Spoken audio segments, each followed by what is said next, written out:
Erasmus a 30 ans. Ce programme d'échange entre universitaires européens a permis la naissance de centaines d'enfants. Ici, dans le Poitou, réside une famille franco-italienne. Elle est française, il est italien, ils vivent dans le Poitou. Émilie et Francesco nous racontent comment ils se sont rencontrés.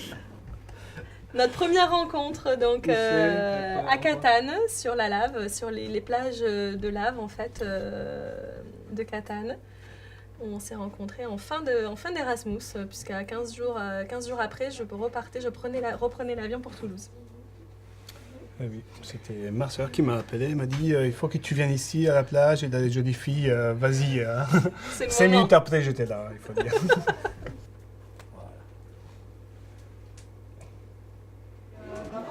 La culture italienne reste très présente dans leur vie de tous les jours. Les voilà au marché. C'est pâtes carbonara au programme ce midi. La famille est habituée aux escapades nautiques le dimanche après-midi. Donc oui, c'est devenu notre petit coin de Méditerranée où on vient passer les week-ends, où les enfants ont découvert la voile et nous aussi, on s'y met également. On vient faire du catamaran pendant qu'ils font leur petit cours d'optimiste. On a trouvé ce club bien sympa. L'italien est présent jusque dans leurs activités, ici à la voile. En plus de la voile, les enfants font de l'équitation, non sans les encouragements de leur père, en italien bien sûr. Mais l'acclimatation de Francesco au centre de la France n'a pas forcément été facile. Le nom, je pensais au Bini-sous-Mer, j'ai mélangé avec au Bini-sous-Mer, mais effectivement on est au centre de la France, nous on s'adapte. L'important c'est d'avoir des gens des amis, une fois qu'on arrive à